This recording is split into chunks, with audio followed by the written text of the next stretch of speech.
الذين ينفقون أموالهم بالليل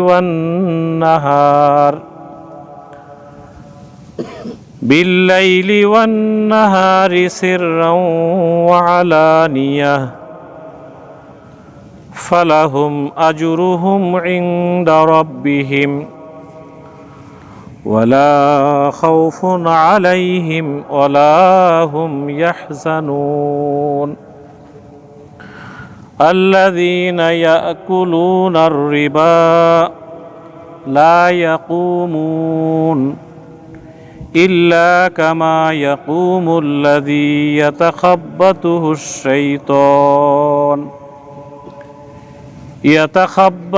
الشيطان من المس ذلك بأنهم قالوا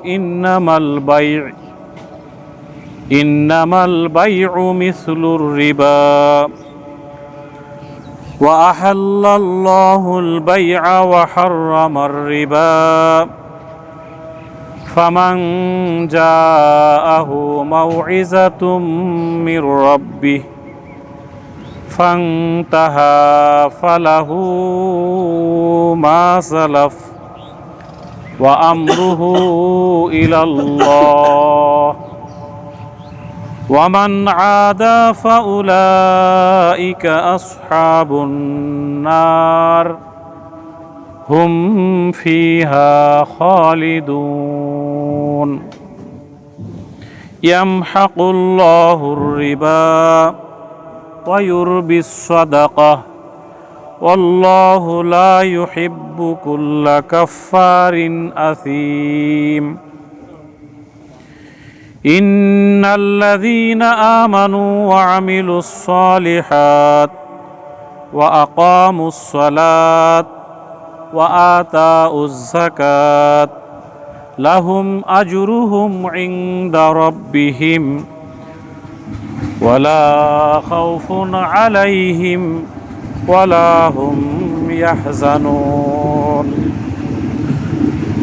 يا أيها الذين آمنوا اتقوا الله وذروا ما بقي من الربا إن كنتم مؤمنين فإن لم تفعلوا فأذنوا بحرب من الله ورسوله وإن تبتم فلكم رؤوس أموالكم لا تظلمون ولا تظلمون صدق الله العظيم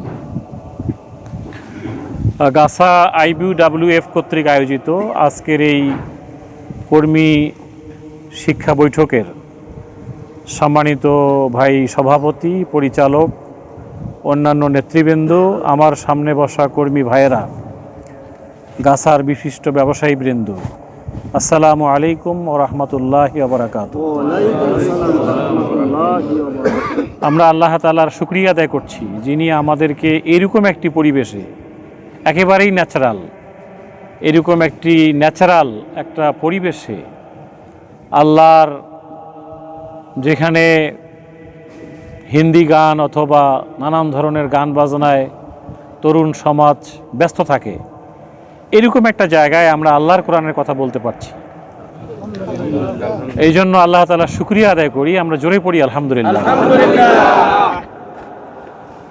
ইউনূস আলাইহিস সালাম যখন মাছের পেটের ভিতরে, তো এটা একটা বড় মহাসাগর ছিল, তো তিনি সেখানে যখন জাম করলেন, অনেক দূর থেকে আল্লাহ তাআলা সেই মাছটিকে সেখানে নিয়ে আসলেন, তিনি মাছের পেটের ভিতর ঢুকে গেলেন, আবার এই মাছটি সাগরের আরও গভীরে চলে গেল।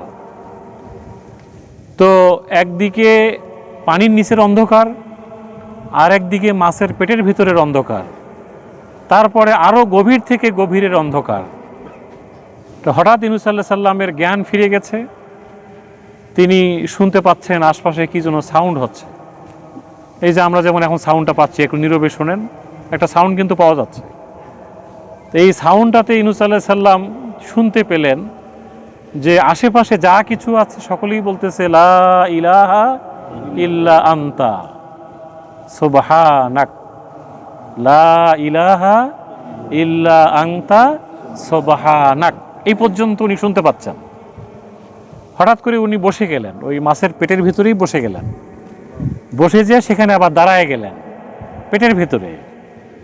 তো দাঁড়ায় যেয়ে তিনি আল্লাহ তাআলাকে বলছেন যে রব্বুল আলামিন, আমি এমন এক জায়গায় দাঁড়িয়ে তোমার সেজদা করছি যে জায়গায় পৃথিবীতে শুরু থেকে আজ পর্যন্ত কেউ সেজদা করছে বলে আমার জানা নাই। একদিকে পানির নিচের অন্ধকার, সাগরের অন্ধকার, মাছের পেটের ভিতরের অন্ধকার, এরকম একটি জায়গায় আমি তোমার সেজদা করছি।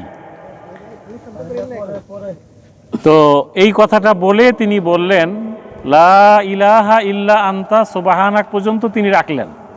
এরপরে বললেন ইন্নী কুনতু মিনাজ জালিমিন। এইভাবে তিনি যখন কাঁদছেন তখন আকাশের ফেরেশতারা আবার ওখান থেকে আরশ থেকে শুনতে পাচ্ছেন। তো আল্লাহ তাআলাকে ডেকে বললেন যে তোমার কে যেন এক বান্দা কোথায় যেন এরকমভাবে তাসবিহ করছে অন্ধকারের ভিতরে। বললেন যে আমার বান্দা ইউনুস। তো ফেরেশতারা বলল যে যে জায়গায় দাঁড়িয়ে সে সেজদা করছে এরকম একটা মানুষকে ক্ষমা করে দেওয়া যায় না? তখন আল্লাহ তাআলা তাকে ক্ষমা করে দিলেন। মাছ তাকে 40 দিন পরে একটা জায়গায় এইভাবে কিনারায়, ওই জায়গাটাতে আমি যাওয়ার সুযোগ হয়েছে আমার, যেখানে ইউনুস আলাইহিস সালামকে মাছ তার পেট থেকে বের করে দিয়েছিলেন। সেখানে একটা ছোট্ট ঘর আছে, নামাজের ব্যবস্থা আছে। এটা হলো সালালা নামে একটা জায়গা, ওমানের ইয়েমেন বর্ডারের কাছে। এখানেও আল্লাহ তাআলা আমাকে দেখানোর সুযোগ করে দিয়েছে, আলহামদুলিল্লাহ। তো আমরা এই একটা জায়গায় দাঁড়িয়ে আল্লাহর কোরআনের কথা বলছি। আমি ওই জন্যই কথাটা বললাম যে এই জায়গায় দাঁড়িয়ে কেউ কোনোদিন কোরআনের কথা বলছে বলে আমরা জানি না। আমরা আল্লাহর কাছে দোয়া করি যে আল্লাহ, যে জায়গায় দাঁড়িয়ে কেউ কোনোদিন কোরআনের কথা বলেনি, আমরা এই জায়গায় দাঁড়িয়ে তোমার কোরআনের কথা বলছি, তুমি এই কোরআনকে আমাদের বিজয়ী হিসাবে দেখার তৌফিক দান করো। আমিন। তো সেই আল্লাহর শুকরিয়া আদায় করছি, আমরা দরুদ এবং সালাম প্রেরণ করছি বিশ্বনবী মুহাম্মদ রাসূলুল্লাহ সাল্লাল্লাহু আলাইহি ওয়াসাল্লামের উপরে, যার আনিত দর্শন আল কোরআন সর্বকালীন সর্বযুগে তথা কিয়ামত পর্যন্ত সমস্ত মানুষের জন্য হেদায়েত স্বরূপ। সেই মহামানবের প্রতি দরুদ এবং সালাম সকলে আমরা পড়ি সাল্লাল্লাহু আলাইহি ওয়াসাল্লাম।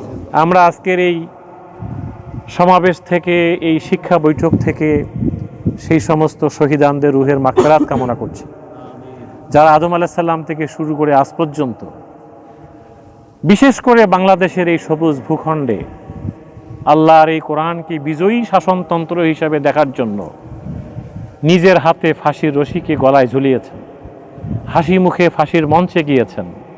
বিশেষ করে আমাদের আমিরে জামাত, আমাদের নেতৃবৃন্দ, যারা হাসি মুখে ফাঁসির মঞ্চে গেলেন, জীবনের জয় গান গাইলেন, একমাত্র উদ্দেশ্য হলো এই জমিনে আল্লাহর কোরআনকে একটা বিজয়ী শাসনতন্ত্র হিসেবে দেখা তাদের স্বপ্ন ছিল। কোনো অপরাধ ছিল না আব্দুল কাদের মোল্লার, শুধুমাত্র শাহবাগের জায়গা থেকে একটা আন্দোলন করে নতুন করে আর একটা রায় দিয়ে তাকে ফাঁসিতে ঝুলানো হয়েছে। তিনি তার পরিবারকে কিছুই বলেননি, এতটুকু বলেছেন যে এই রক্তের উপর দাঁড়িয়ে একদিন এদেশে ইসলাম কায়েম হবে ইনশাআল্লাহ।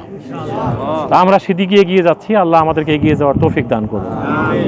তো সেই ধারাবাহিকতায় কিন্তু আমরা গত 1 জুলাই থেকে 36 জুলাই, যেটা আমরা বলছি 5ই আগস্ট পর্যন্ত, আমাদের দেশের ছেলেরা, মেয়েরা, আমাদের ছাত্র সংগঠনের ভাইয়েরা, বিশেষ করে রংপুরের আবু সাইদ, একটা ইংলিশে পড়া ছাত্র, কিন্তু সে ঈমান কি জিনিস বুঝে ফেলেছে, ইসলাম কি জিনিস সে বুঝেছে। সে জেনেছে যে যারা যুগে যুগে এভাবে জীবন দেয় তাদের রক্তের উপর দাঁড়িয়েই ইসলাম কেবল, কোরআন কেবল বিজয় হয়। সেটা বুঝেই সে পুলিশের সামনে, কামানের সামনে, ট্যাঙ্কের সামনে, বন্দুকের সামনে নিজের বুককে তিনি উঁচু করে ধরেছেন। তারই ধারাবাহিকতায় আমরা গত 5 তারিখ যে বিজয়ের একটা স্বাদ, আমরা বুক ভরে শ্বাস নিতে পারছি না এখন সবাই। এখানে কিন্তু এইভাবে আমরা বসতে পারতাম না, একটা আতঙ্ক কাজ করতো, কখন কে জানি আমাদের আশপাশে চলে এসে আমাদেরকে রাষ্ট্রদ্রোহ মামলায় অ্যারেস্ট করে ফেলে। তো সেই জায়গাটা থেকে আমরা মনের দিক থেকে একটা তৃপ্তি পাচ্ছি কিনা বলেন? তো এরকম একটি তৃপ্তি, মনে হচ্ছে একটা জগদ্দল পাথর আমাদের বুক থেকে সরে গিয়েছে। যে পাথরটা বেলালের উপর চাপা দেওয়া হয়েছিল, যে পাথরটা খাব্বাবের উপর চাপায় দেওয়া হয়েছিল, তো আমরা সেই জায়গা থেকে আল্লাহ তাআলা যে এরকম একটা পরিবেশ আমাদেরকে দান করলেন, আমরা ওই শহীদদের জন্য আর একবার আল্লাহর কাছে দোয়া করি, আল্লাহ তাআলা তাদেরকে শাহাদাতের উঁচু মাকাম দান করুন। বিশেষ করে যারা অসুস্থ হয়ে হাসপাতালে কাতরাচ্ছেন, আমরা দোয়া করি আল্লাহ তাআলা তাদেরকে সুস্থতার নিয়ামত দান করুন। বিশেষ করে যারা উপার্জনক্ষম ব্যক্তিকে হারিয়ে যে পরিবারগুলো একবারে অসহায়, আমরা দোয়া করি আল্লাহ তাআলা সেই পরিবারের উপর রহমতের চাদর দিয়ে ঢেকে দিক। সম্মানিত ভাইয়েরা, আমি আপনাদের সামনে সূরা বাকারার 274, 275 থেকে 279 নম্বর আয়াত পর্যন্ত তেলাওয়াত করেছি। এই আয়াত কটির উপরে আমরা সংক্ষিপ্ত কয়েকটা বিষয়ে কথা বলবো। সময় কি 1 ঘন্টা? ওকে, ঠিক আছে। তো আমি এই ব্যাপারে আপনাদের মনোযোগ আকর্ষণ করছি। কেন? যেখানেই কোরআনের আলোচনা হয় সেখানেই শয়তান ডিস্টার্ব করে, এবং আমাদের মাইকটাও তার মধ্যে একটা অন্যতম মনে হচ্ছে আমার কাছে, যে এটাও কাজ করছে না। এই জন্য আপনারা যারা স্বেচ্ছাসেবক হিসাবে আছেন, আমি তাদেরও মনোযোগ আকর্ষণ করছি কোরআনের আলোচনাটাকে যুগে যুগে সবসময় বন্ধ করার, এবং শয়তান এটাই চেষ্টা করে যে এটা যেন কোথাও কোনো ফ্রুটফুল আলোচনা না হয়। এটাই শয়তানের মূল সমস্যা। এই জন্য আল্লাহ তাআলা বলছেন যে আউযু বিল্লাহ, তুমি আমার কাছে আশ্রয় চাও। কার থেকে? মিনাশ শয়তানির রাজিম। এই শয়তানই সমস্যা তোমাদের। এই বিতাড়িত শয়তান থেকে তুমি যদি আল্লাহর কোরআনের আশ্রয়ে ঢুকে পড়তে পারো, আর যদি জীবনের সব কিছু আল্লাহর নাম নিয়ে শুরু করতে পারো, বিসমিল্লাহির রহমানির রহিম, রহমান এবং রহিম আল্লাহর নামে যদি সব কিছু স্টার্ট করতে পারো, জীবনটাকে শুরু করতে পারো, তাহলে দেখবা যে আমি আল্লাহ তোমার জীবনের সমস্ত কাজের মধ্যে শুধু বরকত আর বরকত দান করব। সুবহানাল্লাহ। তো আমি এই শয়তানের আশ্রয় থেকে আমরা যেন মুক্ত হতে পারি, আমি এই ব্যাপারে আপনাদের সজাগ সচেতনতা আশা করছি। আল্লাহর এখানে আমাদের কারো কাছে খাতা কলম ডায়েরি নেই। সাধারণত আমরা ছাত্র জীবন থেকে দেখে আসছি, সাধারণত এই প্রোগ্রামগুলোতে ডায়েরি থাকে, কলম থাকে, অনেকগুলো মুখস্থ থাকে না। তো আমার হাতেও কিছু নাই। তো আমরা আজকে ডায়েরি কলম ছাড়াই সবাই। এই জন্য আমি কয়েকটা পয়েন্ট আকারে কথা বলবো, প্লিজ এটা একটু মনে রাখার চেষ্টা করতে হবে। তো আল্লাহর কোরআন সম্পর্কে আপনারা সূরা জুমার 23 নম্বর আয়াতটাকে সামনে রাখতে হবে। কোরআনের একটা মেসেজ, কোরআনটা কি জিনিস, কোরআনের পাওয়ার কত বড়, কোরআনের একটা প্র্যাকটিক্যাল একটা সংজ্ঞা এখানে আছে। সূরা জুমারের কত নম্বর আয়াত বললাম? 23 নম্বর আয়াত। আল্লাহু নাজ্জালা আহসানাল হাদিস, আল্লাহ তাআলা নাজিল করেছেন। এখানে নাজ্জালা শব্দটা আসছে।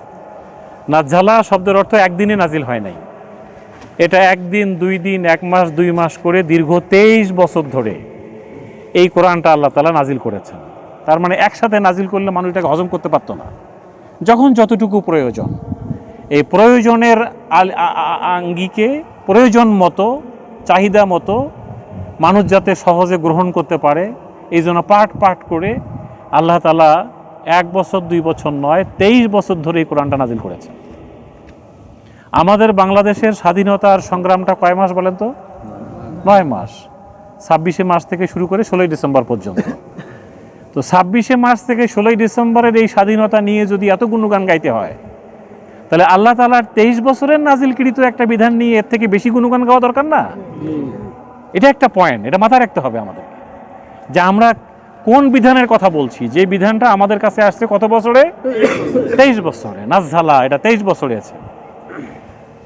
2 নম্বর হলো এটা আহসান আল হাদিস, এর থেকে উত্তম কথা পৃথিবীতে আর নাই। সুবহানাল্লাহ।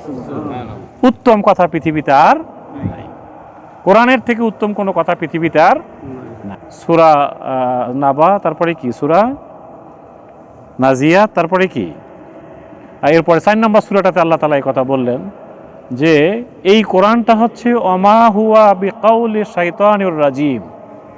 এটা কোনো শয়তান, এটা কোনো বাটপার, কোনো চিটার, এটা কোনো দুর্নীতিবাজ, এটা কোনো ফালতু মানুষের কোনো কথা নয়। ওমা হুয়া বিকাউলি শাইতানির রাজিম।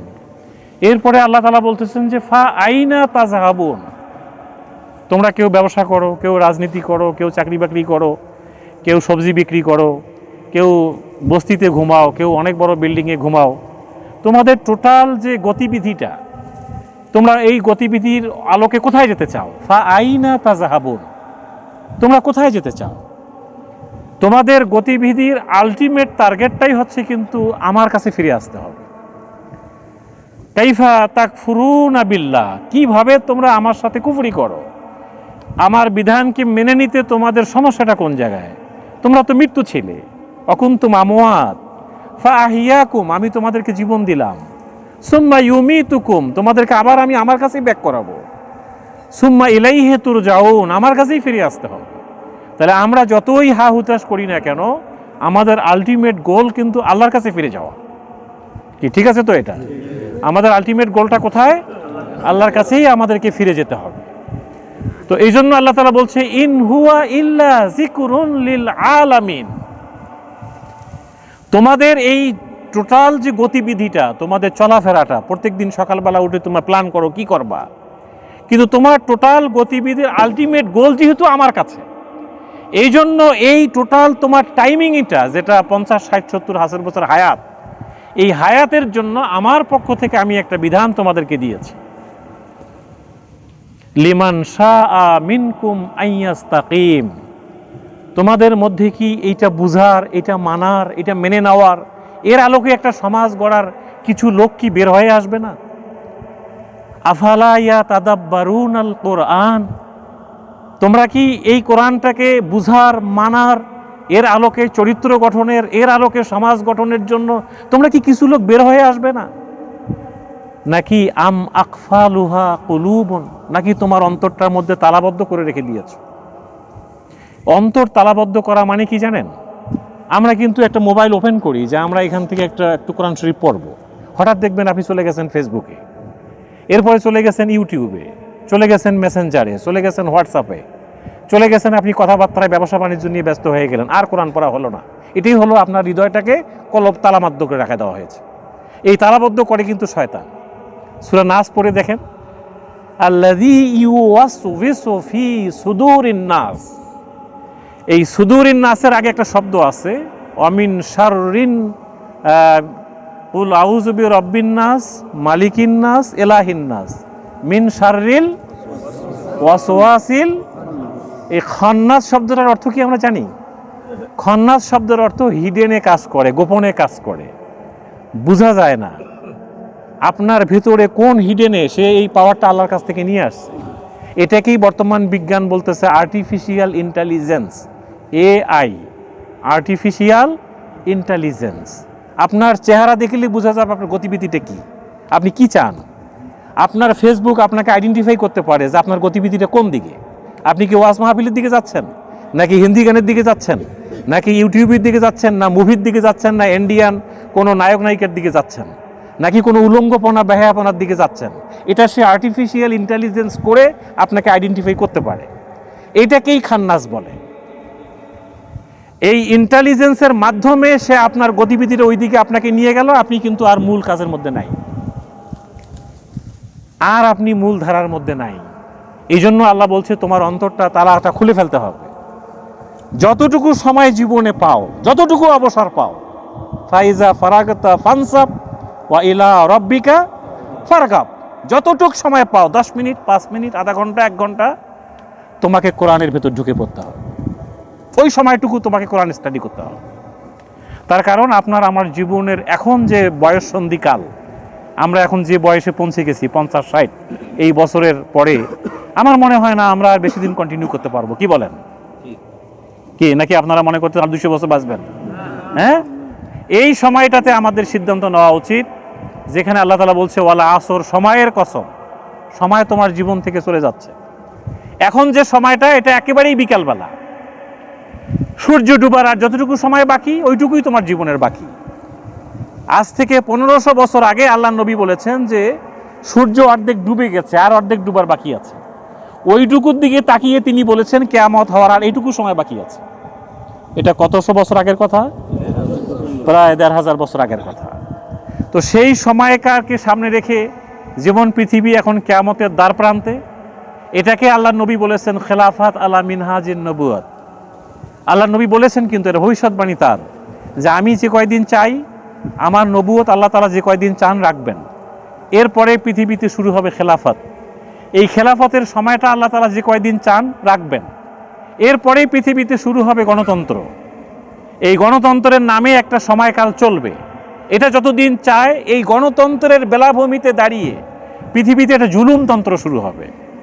এই জুলুমতন্ত্রটার রাজতন্ত্রের পরেই গণতন্ত্র নিয়ে মানুষ চিৎকার করবে।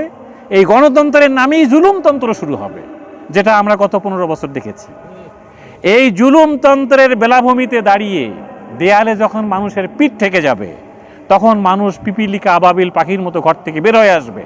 তারা চিৎকার করবে, আমরা একটা শান্তি চাই, জাস্টিস চাই, ন্যায় বিচার চাই, আমরা গণতন্ত্র চাই, মানবাধিকার চাই। এইরকম একটা জায়গায় দাঁড়িয়ে পৃথিবীতে আর একবার ঈসা আলাইহিস সালামের নেতৃত্বে একটি খেলাফত কায়েম হবে, যেটাকে বলা হয় খেলাফত আলা মিনহাজিন নবুয়ত। নবুয়তি সিস্টেমে আরেকটা খেলাফত, আরেকটা ইসলামী সমাজ পৃথিবীতে কায়েম হবে। আমি মনে করি আমরা সেদিকে এগিয়ে যাচ্ছি, আমরা সেই মিছিলে এখন আছি, আমরা সেই জায়গায় পৌঁছতে চাই। এই জন্য আপনাকে আমাকে যতটুকু সময় আপনি পাবেন আল্লাহর কোরআনটা আপনাকে ধরতে হবে। তাহলে আমরা 1 নম্বর পেলাম যে এই কোরআনটা যুগে যুগে সময়ের চাহিদা মতো মানুষের প্রয়োজন অনুসারে কত বছরে নাজিল হয়েছিল? 23 বছরে, যেটা পৃথিবীর যে কোনো বিধানের থেকে এই বিধানটা গুরুত্বপূর্ণ, এটা বোঝা যায়। স্বাধীনতা 9 মাসের, আর আপনি 23 বছরের বিধান আপনার হাতের মধ্যে। গুরুত্বপূর্ণ কোনটা? স্বাধীনতা না আল্লাহর কোরআন? আল্লাহর কোরআন। নাম্বার 2 হলো এটা আহসান আল হাদিস, এর থেকে উত্তম কোনো কথা পৃথিবীতে আর নাই। 3 নম্বর হলো এটা কিতাবাম মুতাশাবিহা, এটা হচ্ছে এমন একটা কিতাব, এর প্রত্যেকটি শব্দের গাঁথুনি, এর র্যাটোরিক্স, এর সাজানো গোছানো এত সুন্দর করে আল্লাহ সাজিয়েছেন, এর প্রত্যেকটা শব্দেই গুরুত্বপূর্ণ। সুবহানাল্লাহ। কোনো শব্দের থেকে কোনো শব্দ কম গুরুত্বপূর্ণ না। এর প্রত্যেকটা আয়াত, প্রত্যেকটা শব্দের গাঁথুনি এমন সুন্দর যেটা আপনি চিন্তাও করতে পারবেন না। এটার কল্পনারও বাইরে যে আল্লাহর কোরআনকে আল্লাহ কিভাবে গেঁথেছেন, কিভাবে এটাকে সাজিয়েছেন। এই জন্য এটা কিতাবাম মুতাশাবিহা, এর প্রত্যেকটি ওয়ার্ড, এর প্রত্যেকটি শব্দ, আয়াত, সেন্টেন্স আমাদের জন্য গুরুত্বপূর্ণ। মাসানি, এটা বারবার পড়ার মতো একটা বিষয়। সেই ছোটবেলা থেকে আলহামদুলিল্লাহ পড়ছি, কোনো বিরক্তি আছে আমাদের? এই কোরআনটা যখন আপনি পৃথিবীতে এস্টাবলিশ করবেন, কোরআনের আলোকে যখন এই সমাজ চলবে, আপনার কোনো বিরক্তি লাগবে না। সবার কাছে মনে হবে আল্লাহ, এটা কিন্তু আমির জামাত বলেছে যে আপনারা যদি 3 মাস এই কোরআনই একটা সমাজ দেখতে পারেন, তখন আর আপনাদের কোনোদিন মনে হবে না যে আমরা এই সমাজ থেকে অন্যদিকে কোথাও যাই। শুধু মনে হবে যে এটার মধ্যেই আমরা বেঁচে থাকি, এটাকে আমরা ধারণ করি। এই জন্য এটাকে মাসানি বলা হয়। বারবার এর উপর থাকতে মন চায়, এর উপরে ফিরে আসতে মন চায়, এর উপর টিকে থাকতে মন চায়। এরপরে আল্লাহ বলছে তাকশাইরু মিনহু জুলুদ, এই কোরআন যিনি বোঝেন, যিনি এটাকে মানেন, যিনি এর চরিত্রে চরিত্রবান হইতে চান, তাদের হৃদয়ে, তাদের শরীরে একটা কম্পন থাকে। যে কোরআন আপনার শরীরে কম্পন সৃষ্টি করে না, পশমকে খাড়া করে না, যে কোরআন আপনাকে তোলপাড় করে না, যে কোরআন আপনাকে রাস্তায় নামিয়ে আসার মতো আবু সাইদ তৈরি করে না, এই কোরআন কিন্তু কোরআন না। কথাটা বুঝে নিতে হবে। তাকশাইরু মিনহু জুলুদ আল্লাযীনা ইয়াখশাউনা রাব্বাহুম, যারা এই কোরআনের মালিককে ভয় করে কোরআনকে ধারণ করতে চায়, তারা কোরআনের আয়াত শোনার সাথে সাথে হৃদয়টা কেঁপে ওঠে, তাদের ঈমান বৃদ্ধি পায়, তারা জাম করতে চায়, তারা উজ্জীবিত হতে চায়। যেমন আল্লাহর অনেক সাহাবী দেখেছেন, এবার খেজুর খাচ্ছে, বসে বসে খেজুর খাচ্ছে, আমরা যেমন বাদাম খাই। খেজুর খাওয়া লোকদেরকে আল্লাহর নবী যখন কোরআনের আয়াত শোনালেন, আল্লাহর জান্নাতের নিয়ামতের কথা শোনালেন, তখন ওরা বলতেছে এই যদি জান্নাত হয়, এই যদি কোরআনের সমাজ হয়, তা আমার এইখানে বসে বাদাম খেয়ে খেজুর খেয়ে সময় নষ্ট করার দরকারটা কি? এভাবেই বাহ বাহ শব্দটা হাদিসে আসছে। বাহ, এই যদি জান্নাত, এই যদি কোরআন, এই যদি কোরআনই সমাজ হয়, তাহলে খেজুর খেয়ে সময় নষ্ট করার দরকারটা কি? থ্রো করে দিলেন এভাবে। এই খেজুরের দরকার নেই, আমরা আল্লাহর জান্নাতে যেতে চাই। তারা সামনের দিকে এগিয়ে গেলেন, জিহাদের ময়দানে ঝাঁপ দিলেন, জাম করলেন, শাহাদাত বরণ করে জান্নাত ঢুকে গেলেন। সুবহানাল্লাহ। এই এরকম একটি উজ্জীবিত তরুণ সমাজ জাগাইয়েছিল যে বিধানটা, তার নাম হচ্ছে কোরআন। আর যিনি জাগিয়েছিলেন তিনি হচ্ছেন মুহাম্মদ রাসূলুল্লাহ সাল্লাল্লাহু আলাইহি ওয়াসাল্লাম। তার ব্যাপারে ঐতিহাসিকরা কি বলেন জানেন? বজ্রের ধ্বনি ছিল সে। কিসের ধ্বনি ছিল? আপনি বজ্রের ধ্বনি হইতে হবে। আপনার কথা, আপনার স্টাইল, আপনার স্ট্রাকচার, আপনার উপস্থাপনা, আপনার প্রেজেন্টেশন, এটা বজ্রের ধ্বনির মতো হতে হবে। বজ্রের ধ্বনি ছিল সে, অথবা ছিল সে সৌতে হাদি, সে ঘোড়সাওয়ার ছিল। রাসূলের সাহাবা একরামদের ব্যাপারে ঐতিহাসিকরা বলেন তাদের দিন কাটতো ঘোড়ার পিঠে, রাত কাটতো জায়নামাজে বসে। তারা ঘোড়ার পিঠে চড়তেন। ঘোড়া কি দাঁড়ায় থাকে না দৌড়ায়? তারা দৌড়াতো। তারা অলিতে গলিতে মানুষের কর্ণ কুহরে ইসলামের মেসেজ পৌঁছায় দিত। This is Islam, this is the Quran, this is the Allah, this is Jannah, this is আখিরা। এই কথাগুলো তারা মানুষের সামনে জাগায় দিত মানুষকে। এই জাগানোর কাজটাই কিন্তু রিফরমেশন, এটাকেই সংস্কার করা বলা হয়। এই সংস্কারের বিষয়টাই কিন্তু বৈষম্য বিরোধী আন্দোলন। কি ঠিক না? বৈষম্য বিরোধী আন্দোলনের মূল কাজটা কি? সংস্কার করতে হবে। আমরা বৈষম্য চাই না। এই সংস্কারের অ্যারাবিক ওয়ার্ডটা হচ্ছে তাসকিয়া। সংস্কারের অ্যারাবিক ওয়ার্ডটা কি? তাসকিয়া। তাসকিয়া, তাসকিয়া। আগে থেকে প্রচলিত চিন্তা ভাবনাগুলো ব্রেন থেকে আউট করে ফেলতে হবে। আউট করে সেখানে কোরআনকে ঢুকায় ফেলতে হবে। ফামাই ইয়াকফুর বিত্তাগুত ওয়া ইউমিন বিল্লাহ। আপনার ভিতর থেকে আগে থেকে জঞ্জাল যেগুলো আছে, চিন্তা ভাবনা, জঞ্জালগুলো কি? আমরা মনে করি সকাল সন্ধ্যার কিছু ওজিফা আছে, আমাদের কিছু আলেমগুলো শেখায় আমাদেরকে। সকালে কিছু দোয়া, সন্ধ্যায় কিছু দোয়া, কিছু ওজিফা, কিছু দরুদ শরীফ, শুক্রবারে সূরা কাহাফ পড়ো, এইভাবে কিছু সুবহানাল্লাহ আলহামদুলিল্লাহ পড়ে জান্নাত ঢুকে যাও। এটা কি সম্ভব বলেন দেখি? কি আপনারা কিন্তু চুপ করে আছেন? এটা একটা গুরুত্বপূর্ণ জায়গায় কিন্তু আমি হাত দিয়েছি। আপনারা সূরা নাসর পড়েন, ইজা জাআ নাসরুল্লাহি ওয়াল ফাত। এই নাসরুল্লাহ মানে কি বলেন তো? নাসরুল্লাহ মানে আল্লাহর দ্বীনের বিজয়। নাসরুল্লাহ মানে কি? আল্লাহর দ্বীনের বিজয়। আল্লাহর দ্বীনের বিজয় না হওয়া পর্যন্ত যখন হবে তখন তুমি ফাসাব্বিহ বিহামদি রব্বিকা আস্তাগফির। ইজা যা, ইজা মানে যখন, যা মানে আসবে বা আসলো, নাসরুল্লাহ মানে আল্লাহর সাহায্য, বিজয়। আপনার এই সমাজে দিন কায়েম হয়ে গেছে। এখন আপনি সকালে জিকির করেন, দুপুরে জিকির করেন, সন্ধ্যায় জিকির করেন, একবার সুবহানাল্লাহ পড়েন, আল্লাহ শুধু বোনাস আর বোনাস দিতেই থাকবে। কিন্তু আপনি এখনো দিন কায়েম করেন নাই, সমাজে দিন কায়েম হয় নাই। আপনার এই জিকির কি কাজে লাগবে বলেন? এটা বোঝার জন্য আপনাকে আরেকটু উদাহরণের দিকে যেতে হবে।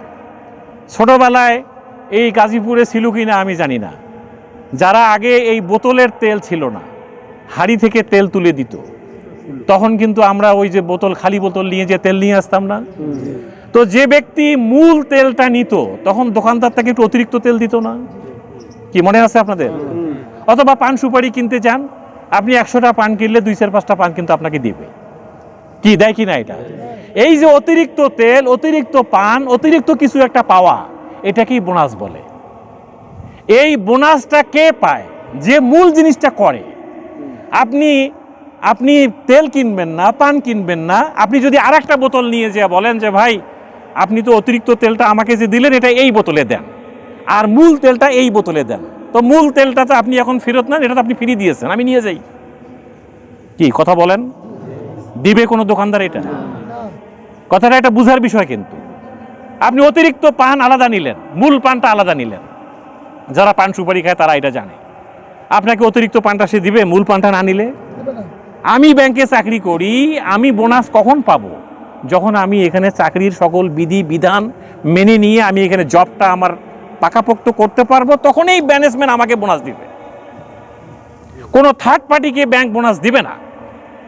আমরা কিন্তু সবাই জিকির, আজকার, ওজিফা দিয়ে জান্নাত ঢুকতে চাচ্ছি, মানে বোনাস দিয়ে ঢুকতে চাচ্ছি। মূল কাজের মধ্যে এই জাতি নাই। এই জায়গাটা থেকে আমি আপনাদেরকে বলবো, ফাসাব্বি, ফা মানে অতঃপর, তারপর। কখন? যখন দিন বিজয় হয়ে গেছে। মক্কা বিজয় হয়ে গেছে, মদিনায় এখন ইসলামী রাষ্ট্রের মালিক মুহাম্মদুর রাসূলুল্লাহ সাল্লাল্লাহু আলাইহি সাল্লাম। চারিদিকে শুধু ইসলামের জয় জয়কার। অর্ধ পৃথিবী ওমরের হাতে, আবু বকরের হাতে, ওসমানের হাতে, আলীর হাতে। এখন একবার সুবহানাল্লাহ পড়লেই আসমান জমিনের সমস্ত জায়গা আল্লাহ সওয়াব দিয়ে ভরাই দিচ্ছে। এখন দিন কায়েম হয়ে গেছে। কিন্তু আপনার আমার উপরে এখন মূল কাজটা কি? দিনের বিজয় নাকি দোয়া জিকির করে সময় পাস করে দেওয়া? দিনের বিজয়। এই কাজটাই আইবিডব্লিউএফ শুরু করেছে। তো এই জন্য আমি বলবো যে আপনার এই উজ্জীবিত হইতে হবে, আপনাকে জেগে উঠতে হবে। আপনার এই যে যারা দোয়া ওজিফা জিকির আজকার করে জান্নাত ঢুকতে চায়, ওই দরবার শরীফে যেয়ে এখানে যেয়ে ওখানে যেয়ে, এগুলো হলো জঞ্জাল। এই জঞ্জালটাকে তাজকিয়া করতে হবে, রিফর্ম করতে হবে। তাহলে সংস্কার শুধু চাকরি বাকরিতে হওয়া লাগবে নাকি আমাদের ব্রেনেও হওয়া লাগবে? জরুরি একটা বিষয়। আপনার আমার ব্রেনে আগে আল্লাহ রসুলের এই কাজটাই ছিল। মক্কায় 13টা বছর তিনি কাজ করেছেন। এই 13টা বছরের মধ্যে নামাজও ছিল না, রোজাও ছিল না, হজও ছিল না, জাকাতও ছিল না, কিচ্ছু ছিল না। কি ছিল? ওইটাই হলো রিফরমেশন, তাজকিয়া, পবিত্রতা, মানুষের ব্রেনকে একেবারেই কুলুষিত মুক্ত করা, এটাকে একবারে ক্লিন করা। এরপরেই ফামান ইয়াকফুর বিত্তাগুত ওয়া ইউমিন বিল্লাহ, তোমার ব্রেন থেকে সমস্ত জঞ্জালকে পরিষ্কার করে ফেলো, এরপরে ইমানের বীজ বপন করো। এটাই হলো কোরআন, যেটা কোরআন বলতেছে যে তাকশাইরু মিনহু জুলুদ। এরপরে কি? তালিনু কুলুবুহুম ওয়া জুলুদুহুম ইলা যিকিরিল্লাহ। এটা কোরআনের বৈশিষ্ট্য। কোরআন যিনি পড়বেন, যিনি বুঝবেন, তার হৃদয় কম্পন শুরু হবে, এটা সে জেগে উঠবে। এবং এই জেগে উঠাটাকেই কিন্তু কোরআন বিরোধীরা কোরআনকে অপোজিশন মনে করে। সূরা দোখান যদি আপনি পড়েন তাহলে দেখবেন ওইখানে আছে কোরআনকে পৃথিবীর মানুষ অপোজিশন বানিয়েছে। এইটা ধরতে গেলে, পড়তে গেলে, এইটা মানতে গেলে তো আমাদের গ্রেপ্তার হওয়া লাগে, গুম হওয়া লাগে, শহীদ হওয়া লাগে, আহত হওয়া লাগে। এইটার দরকারটা কি? এগুলো দরকার নাই। কিন্তু আল্লাহ বলছে না, এই গুম, খুন, শাহাদাত, এই রক্তের ওপর আমার রহমত রয়েছে। কি রয়েছে? যারা এ পথে জীবন দেয়, শাহাদাত বরণ করে, তাদেরকে তোমরা মৃত্যু বলতে পারো, কিন্তু আমি আল্লাহর দৃষ্টিতে সে কি? সে জীবিত। সে কি? আপনি একটু ছোট্ট উদাহরণ দিয়ে যান না আবু সাঈদের বাসায়, সে কি মৃত্যু না জীবিত বুঝতে পারবেন। আবু সাঈদ যদি ইংলিশে মাস্টার্স করে একটা চাকরি করত, দুনিয়ার কেউ তাকে চিনত? আমি আপনি চিনতাম? সারা দুনিয়ার কেউ তাকে জানতো? তার প্রতিবেশীরাও তো কেউ তাকে চিনত না। তাহলে সে রক্ত দিয়ে কি আজকে পৃথিবীতে শুধু বাংলাদেশ তো না, সে তো একটা আন্তর্জাতিক বীর হয়ে গেছে। এবং আমরা তো মনে করি যে আগামী কিয়ামত পর্যন্ত যত গভর্নমেন্ট এই বাংলাদেশে আসবে, তাদেরকে সবাইকে আবু সাঈদের বাসায় যেতে হবে। শেখ হাসিনাও তাকে ডেকেছিলেন, খালেদা জিয়াও তাকে ডেকেছিলেন, তার বাসায় তার লোকজন গিয়েছে, ডক্টর ইউনূসও তার বাসায় গিয়েছে। তাহলে এই যে বিষয়টা, আমরা মনে করি যে জীবিত আবু সাঈদের থেকে মৃত্যু আবু সাঈদ বেশি শক্তিশালী। শহীদ কামারুজ্জামান, শহীদ মতিউর রহমান নিজামী, শহীদ আব্দুল কাদের মোল্লা, জীবিত আব্দুল কাদের মোল্লার থেকে শহীদ আব্দুল কাদের মোল্লা বেশি পাওয়ারফুল। তারা বেশি পাওয়ারফুল। তাদের রক্ত আপনাকে আমাকে উজ্জীবিত করেছে। কি কথা ঠিক না বেঠিক? এটাই হলো তালিনু কুলুবুহুম ওয়া জুলুদুহুম ইলা যিকিরিল্লাহ। কোরআনের আরেকটা বৈশিষ্ট্য হচ্ছে কোরআন আল্লাহর জিকির। কোরআন আল্লাহর কি? জিকির। এই পয়েন্টটা আপনাকে মাথায় নিতে হবে। আমরা জিকির বলতে হালকায় জিকির মনে করি না। এই যে আমরা কথাগুলো বলছি, এগুলো কি জিকির কিনা? আর সবচেয়ে বড় জিকির হচ্ছে আল্লাহর কোরআন। এটা একেবারে মাথায় গেঁথে নিতে হবে। সবচেয়ে বড় জিকির কি? আল্লাহর কোরআন। ইন্না নাহনু নাযালনা যিকির, আমি আল্লাহ জিকির নাজিল করেছি, আমি কোরআন নাজিল করেছি। ওয়া ইন্না লাহু লাহাফিজুন, আমি এটাকেই হেফাজত করব, এটা আমার দায়িত্ব। আল্লাহ যে কোরআন হেফাজত করেন, এটা 5 তারিখ তো প্রমাণ হয়ে গেছে। হ্যাঁ, আল্লাহর নূরকে যে আল্লাহ নিভিয়ে ফেলেন না, তিনি যে এটাকে বিজয়ী করেন, এটা কি এই পরিবেশটা আমাদেরকে বলে দিচ্ছে না? আমরা ইতিহাস শুনেছি যে আল্লাহর পরিকল্পনায় উত্তম পরিকল্পনা, আল্লাহর ষড়যন্ত্রে উত্তম ষড়যন্ত্র, কিন্তু এটা 5 তারিখে এসে তো আরো আমাদের কাছে ক্লিয়ার হলো। আমরা ইলমাল ইয়াকিন দিয়ে জানতাম, কিন্তু এখন আইনাল ইয়াকিন দিয়ে বুঝলাম যে হ্যাঁ, ইয়েস, আল্লাহর পরিকল্পনায় উত্তম পরিকল্পনা। কি ঠিক আছে না? তো এই জন্য আমি বলবো যে আপনাকে আমাকে যে জিকিরটার জন্য আমাকে অস্থির হয়ে যেতে হবে, সেটা হলো কোরআন। সবচেয়ে বড় জিকির কি?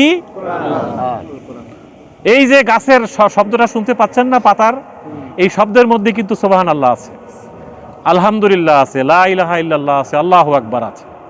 কিন্তু আপনার আমার জিকির হচ্ছে আল্লাহর কোরআন। আপনার আমার জিকির কি?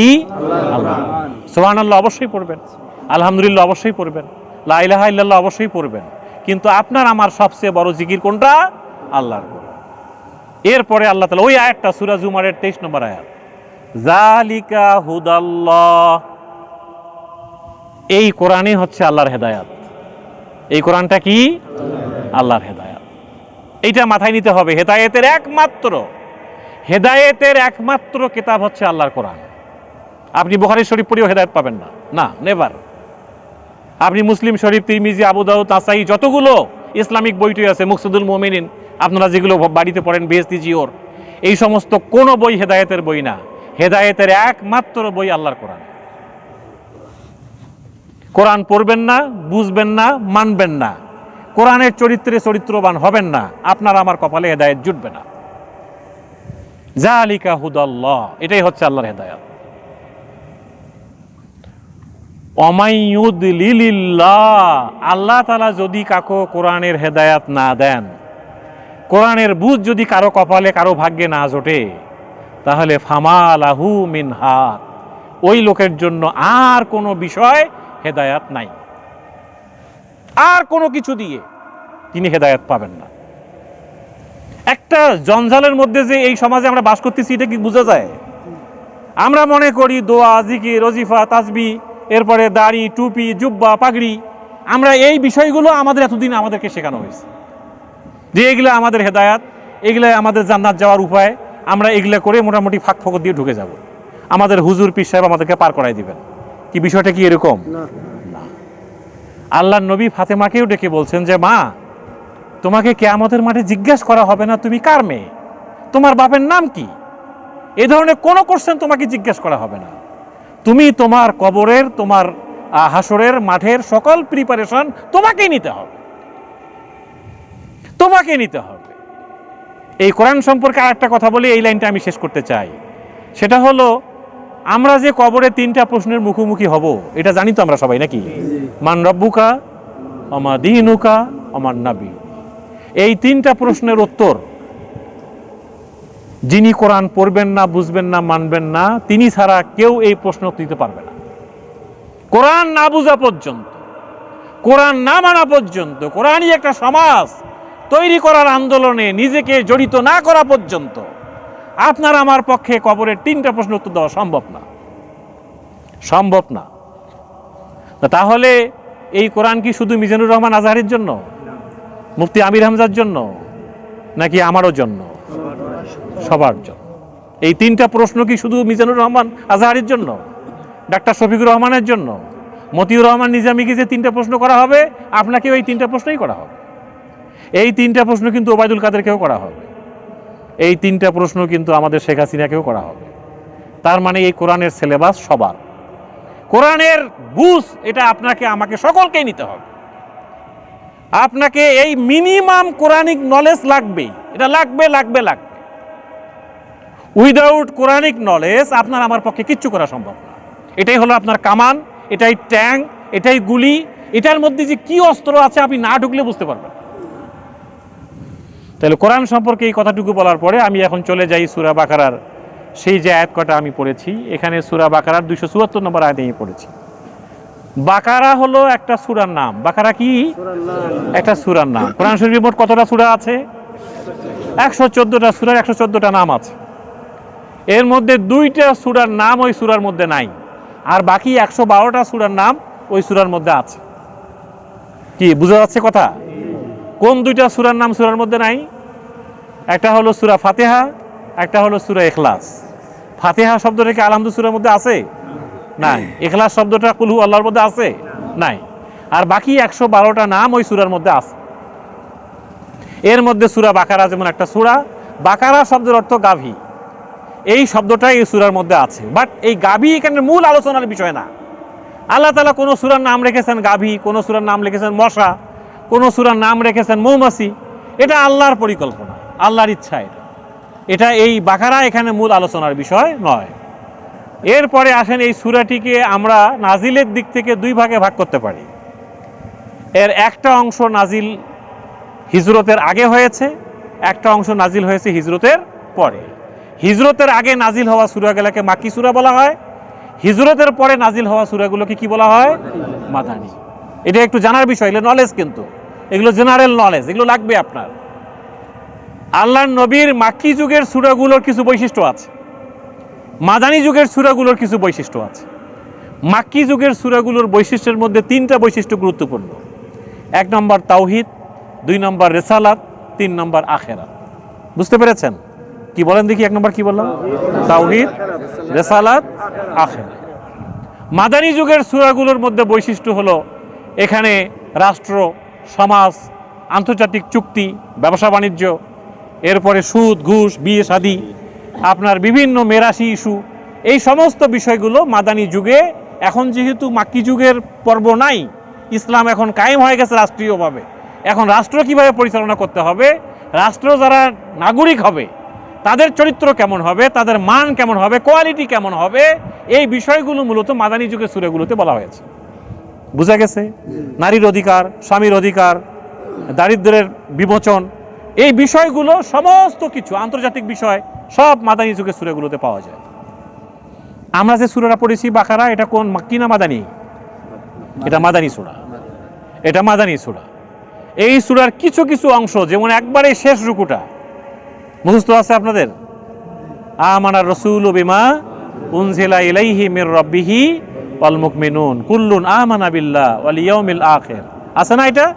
এর শেষ পর্যন্ত এই আয়াত কটা মাক্কি যুগে, কিন্তু এটা প্রয়োজন কারণে, সামঞ্জস্যতার কারণে এই গুণগুলো মাদানী যুগের লোকদের দরকার, এই জন্য এই আয়াতগুলো মাদানী যুগের সূরাতে দেওয়া হয়েছে, এই সূরাটার সঙ্গে অ্যাড করে দেওয়া হয়েছে। এখন আসেন এই সূরাটার আলোচনার বিষয়বস্তু কি। এই সূরাটির আলোচনার বিষয়বস্তুর মধ্যে অন্যতম হচ্ছে যে তোমরা এতদিন মক্কাতে ছিলা, তোমাদের ব্রেন পরিশুদ্ধ হয়ে গেছে, এখন তোমরা তাজকিয়া করে ফেলছো, রিফর্ম হয়ে গেছে, সংস্কার হয়ে গেছে, বৈষম্য দূর হয়েছে। এখন মদিনায় তোমরা এসেছো, মদিনা নতুন একটা সমাজ। এইখানে আগে থেকেই কিছু ইহুদি তারা বসবাস করত, তাদের ধর্মের মধ্যে তাওরাত ছিল এবং তাদের নবী ছিল মুসা আলাইহিস সালাম। এই মুসা আলাইহিস সালামের রেখে যাওয়া দিন এবং তাওরাতের বিধানকে তারা গত প্রায় 2000 বছর পার করে ফেলেছে এবং তারা সব ভুলে গিয়েছে। সমাজে গত 15 বছরে যা হয়েছিল ওখানেও তাই হয়েছে। মানুষ ইসলাম কি, দিন কি, আল্লাহর কোরআন কি, আল্লাহর বিধান কি, সব ভুলে গিয়েছিল। এইরকম একটা প্রেক্ষাপটে আল্লাহ তাআলা সূরা বাকারার মাধ্যমে তৎকালীন মদিনার লোকদের, এই লোকগুলোকে ম্যানেজ করা, তাদেরকে দিনের পথে নিয়ে আসা, তাদেরকে দিনের কথা বলা, এই বিষয়গুলো এখানে বলা আছে। আরেকটা বিষয় হলো এখানে কিছু মুনাফেকের জন্ম হয়েছিল। কি জন্ম হয়েছিল? মুনাফেক। এই মুনাফেকগুলো এখনো আছে না নাই? হ্যাঁ, সময়ের পরিবর্তনে এরা জার্সি পরিবর্তন করে, এরা দেখবেন ভোল্ট পাল্টায় ফেলে, কথা পাল্টায় ফেলে, হঠাৎ করে দাড়ি টুপি রাখা শুরু করে দিয়েছে, হঠাৎ করে দেখবে যে তারা এখন আপনার ভিতরে ঢুকে পড়তেছে। এই মুনাফেক চক্রটা ওখানেও ছিল। তো আল্লাহ তাআলা সেই মুনাফেকদের সাথে আমাদের কি আচরণ হওয়া দরকার, এটা সূরা বাকারার মধ্যে আল্লাহ তাআলা বলেছে। এরপরে এখানে কিছু পয়েন্ট আসছে, যে পয়েন্টগুলো সকলের জানা দরকার, যে এখানে আপনার পারিবারিক, সামাজিক, ব্যক্তিগত বিভিন্ন চারিত্রিক বিষয়গুলো 23টা রুকুতে আল্লাহ তাআলা আলোচনা করেছেন। এখানে কিন্তু অনেক বড় সূরা, সূরা বাকারা 40টা রুকু আছে এখানে এবং প্রায় 284টা সম্ভবত আয়াত, 285টা। এই আয়াতগুলো এখানে লম্বা, কিন্তু আপনার আমার জন্য কোরআনের 6666টা আয়াত, এর প্রত্যেকটি সূরা শব্দ আপনাকে আমাকে জানতে হবে, জানার চেষ্টা করতে হবে। যদি আপনি দিন কায়েমের নেতৃত্ব দিতে চান, আপনি যদি বেহেশতের উঁচু মাকামে যেতে চান, আপনাকে কোরআন ভালো করে বুঝে নিতে হবে। হাদিসে আসছে, যারা যত বেশি কোরআন জানবে, কিয়ামতের মাঠে তাকে বলা হবে কোরআন পড়ো। সে একটা আয়াত পড়লো, এক তলা পার হয়ে গেল, বলবে এরপরে আরেকটা আয়াত পড়ো, আরেকটা তলা পার হয়ে গেল। যত আয়াত সে জানবে, বুঝবে, তত তারা সে উপরে উঠে উপরের দিকে তার অবস্থান হবে। সুবহানাল্লাহ। এটাকে আমরা উঁচু মাকাম বলি। আপনারা দোয়া করেন না যে আল্লাহ তাকে জান্নাতের উঁচু মাকাম দান করো? জান্নাতের উঁচু মাকাম কাকে দিবে? আপনাকেও দিতে আল্লাহ দিতে পারেন, যদি আপনি কোরআনের ধারক হইতে পারেন, বাহক হতে পারেন, কোরআনের রিয়ালাইজেশন যদি আপনার থাকে, তাহলে আপনাকে আল্লাহ বলবে পড়তে থাকো আর উপরে উঠতে থাকো। একটা অ্যাক্সিলেটর, একটা সিঁড়িতে, একটা লিফটের মাধ্যমে আপনি খালি উঠতেই থাকবেন। সুবহানাল্লাহ। এখন আসেন সংক্ষিপ্ত আমরা একটু ব্যাখ্যা করি। সূরা বাকারার 274 নম্বর আয়াত, আল্লাহ তাআলা বলছেন, আল্লাযীনা ইউনফিকুনা আমওয়ালাহুম বিল-লাইলি ওয়ান-নাহার সিররাও ওয়া আলানিয়া। দেখেন, মানুষের জীবনে এই 4টা পর্ব আছে। একটা হলো হয় সে দিনে থাকে, না হলে রাত্রেও পায়। জীবনে কখনো দিন আসে আর না হলে কি আসে? রাত আসে। জীবনে কখনো ওপেন কিছু পাওয়া যায়, না হলে গোপন কিছু পাওয়া যায়। আপনি এখানে ওপেন কিছু করতে পারবেন, আর না হলে গোপনে ঘরের কোণে যায় কিছু করতে পারবেন। এই 4টা ইস্যু এখানে আছে। আল্লাযীনা যাহারা ইউনফিকুনা খরচ করে, আমওয়ালাহুম তাদের সম্পদ, কি জন্য খরচ করে, কখন খরচ করে, বিল-লাইলি রাতের বেলা, ওয়ান-নাহারে দিনের বেলা, সিররাও গোপনে, আলানিয়া প্রকাশ্যে। তাহলে গোপনে এবং প্রকাশ্যে, দিনে এবং রাতে যারা তাদের সম্পদ ব্যয় করার সিদ্ধান্ত নেয়, লাহুম আজুরুহুম ইনদা রাব্বিহিম, এই লোকদের জন্য আল্লাহর পক্ষ থেকে মহান পুরস্কার রেডি করা আছে। এই জায়গায় এসে আমাদের একটু তাজকিয়া করতে হবে, রিফর্ম করতে হবে। আমাদের এই সমাজের লোকদের ধারণাটাই হলো নিজে সম্পদ আহরণ করা, সঞ্চয় করা, কুক্ষিগত করা, যে কোনো মূল্যে সম্পদের মালিক হওয়া। না হলে একজন ছোট লিডারের বাসায় 10 কোটি 15 কোটি টাকা কোত্থেকে আসলো? এত বড় মার্সিডিজ গাড়ি যার মালিক খুঁজে পাওয়া যাচ্ছে না, ধানমন্ডিতে পড়ে আছে, গাড়ি কোত্থেকে আসলো? যেভাবে হোক গাড়ির মালিক হওয়া, যেভাবে হোক টাকার বস্তার মালিক হওয়া, যেভাবে হোক টাকা টাকা টাকা, আর গাড়ি আর বাড়ি আর জমি জায়গা, এইগুলোর মালিক হইতে পারাটাই যেন তার জীবনের একমাত্র টার্গেট। কিন্তু ইসলাম একবারে তার উল্টা। ইসলাম বলছে যে তোমার মালিক হওয়ার চিন্তা না করে শুধু বিলি করার চিন্তা করো, তোমার আসল মালিকানা আমি আল্লাহ জান্নাত দিয়ে দেব। এই বিষয়টা আমাদের কনসেপ্টটা ক্লিয়ার করতে হবে, যে আমাদের শুধু এই যে অনেকেই মনে করছেন বা মনে করি আমরা যে আপনার এই ভাই নৌকাতে যাব, আমার তো দোকান খুলতে হবে, ওই সময় বেচা কেনা আছে আমার। তাহলে আপনি ওই সময়টার আর এই সময় বসে যে কথাগুলো শুনছেন, আল্লাহ তাআলার এই পরের সময়ে কি বরকত দিতে আল্লাহ পারেন না? আপনি আজান শোনার সাথে সাথে মসজিদ দৌড়ে গেলেন, জামাতে নামাজ পড়লেন, ওই সময় দোকানটাকে বন্ধ করে দিলেন, নামাজ পড়ে ফিরে আসার পরে আল্লাহ কি আপনার এখানে বরকত দিতে পারে না? এই বরকতের জায়গার কনসেপ্টটা ক্লিয়ার করতে হবে। আমরা অনেকে নামাজে জামাত মিস করি, অনেকে আমরা দিনের কাজের সময় দেওয়াটাকে মিস করি, আমরা এটা বুঝতে ভুল করি। আমরা মনে করি যে কোনোভাবে আমাকে মালিক হইতে হবে, কিন্তু আল্লাহ বলছে তোমার মালিকানা সব ছেড়ে দাও, তুমি যেটা খাবা ওইটা তোমার, আর যেটা গায়ে এখন পোশাক পরে আসছো এইটা তোমার, আর যেটা তুমি ব্যয় করবে, দান করবে, ওইটাই শুধু তোমার, আর যা তোমার আছে এগুলো তোমার না, এগুলো তোমার উত্তরাধিকারের। কি কথা ঠিক না বেঠি? তোমার এগুলো না। 6তলা বিল্ডিং হারে টাইলস দিয়ে বানাচ্ছেন আপনি, একেবারে বিদেশি ফিটিংস। আপনার বাথরুমের সাজগোজ দেখলে মনে হয় বিদেশের কোনো ইউরোপের বাড়িতে আছে। আমরা এই যে আমি এই ফেনীতে গেলাম, এর আগেও ফেনীতে অনেকবার গিয়েছি, বন্যার সময় গেলাম। এবার বিদেশে থাকে এই বাড়িতে বছরে 2 বছরে 3 বছরে একবার ঘুমায় না, তালা লাগানো সব রুমে, কিন্তু ভেতরে যেদিকে আলিশান কাণ্ড, তার এক একটা মানে বাথরুমের একটা র্যাকের দাম 26 লক্ষ টাকা। সে তার রান্নাঘরে যে একটা পাতিল রাখার জন্য র্যাক বানাইছে, এটার দামই 26 লক্ষ টাকা। তার যে মানে চলমান সিঁড়িটা, তার যে বাড়ির টাইলস টুইলস থাকে আমেরিকায়, থাকে মিডিল ইস্টে, সারা জীবনের জোগানো অর্থটা দিয়ে এই ঘরটা বানাইছে। বছরে 6 বছরে একবার আসে এখানে ঘুমায়। আবার বিদেশে যেখানে আছে ওখানে কিন্তু অবস্থা খুব করুণ। আমি নিজেও 7 বছর থেকে আসলাম, তো এখানে আমি বাড়িতে, তার বাড়িতেও গিয়েছি, তার বিদেশের বাড়িতেও আমি গিয়েছি। ওইখানে দেখবেন 3 তলা খাট আছে, নিচে একজন, মাঝখানে একজন, ওপরে একজন। এই খাটের ওপরেই কেউ ব্রাশ রাখে, কেউ চিরুনি রাখে, এখানে আয়না রাখে, আলাদা কোনো জায়গা নাই। শেষে যে ঘুমায় সে দরজার মধ্যে ঘুমায়, ওই লোকটা না ওঠা পর্যন্ত এই ঘর থেকে কেউ বেরোতে পারবে না। এই হলো ওখানকার জীবন। আর এখানে পুরো টাকা সঞ্চয় করেছে, ওই যে বললাম সঞ্চয়ের মানসিকতা, এইটা দিয়ে সেই বাড়ি বানাইছে। বলেন, আপনার যেদিন মৃত্যু হবে ওই বাথরুমে আপনি গোসল করাইতে পারবেন? কি পারবেন? কোনোভাবেই সম্ভব। কেউ বাসার বাথরুমে কোনো লাশের গোসল করায় না। তা আপনার এই ফিটিংস দিয়ে কি হবে? কার জন্য করলেন এগুলো? আল্লাহ বলছে সব কিছু বিলিয়ে দেওয়ার মানসিকতা নিয়ে এগিয়ে যাও। লাহুম আজরুহুম ইনদা রাব্বিহিম, এই কনসেপ্ট ক্লিয়ার করতে হবে তোমাদের। তাদের রবের কাছেই তাদের জন্য মহান মহান যা রেখে এসেছো তার থেকে কোটি কোটি গুণ বেশি সম্পদ তোমার জন্য রেডি আছে। আপনি ছোট যে জান্নাতটা আপনার আমার জন্য আল্লাহ রেখেছেন, ছোট্ট জান্নাতটা, আপনি সারা পৃথিবীর টোটাল সম্পদ যদি আপনাকে দলিল করে দিয়ে দেওয়া হয় যে ইট ইজ ফুললি টোটাল পৃথিবী আপনার নামে বরাদ্দ করে দেওয়া হলো, এই টোটাল পৃথিবী 1 বার না 10 বার না 100 বার বিক্রি করে যে অ্যাসেট হবে, যে টাকা পয়সা হবে, টোটাল ধন সম্পদ, সোনা দানা, হীরা জহরত যা কিছু আছে, টোটাল বিলি করে যা ভ্যালু হবে, যে অর্থ হবে, যে পরিমাণটা হবে, এ জান্নাতের একটা ইট কিনেরও সেই পরিমাণ দাম হবে। একটা ইটের দাম জান্নাতের তার থেকে 1000 গুণ বেশি। এই কনসেপ্টটা আমাদের ক্লিয়ার করে নিতে হবে। আমরা সেই জান্নাতের দিকে তাকায় আছি, কি বলেন, ঠিক কিনা? আমাদের চূড়ান্ত মঞ্জিল কি? আল্লাহর জান্নাত। চূড়ান্ত মঞ্জিলটা কি? আল্লাহর জান্নাত। আমরা আল্লাহর সন্তুষ্টি অর্জন করে আল্লাহর জান্নাত ঢুকে পড়তে চাই।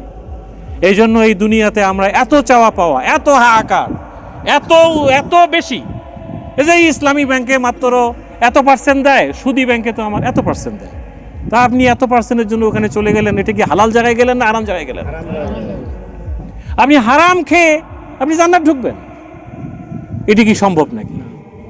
এই বিষয়টা আমাদের ক্লিয়ার হইতে হবে। এটা গেল 274 নম্বর আয়াত। এরপরে আসেন 275।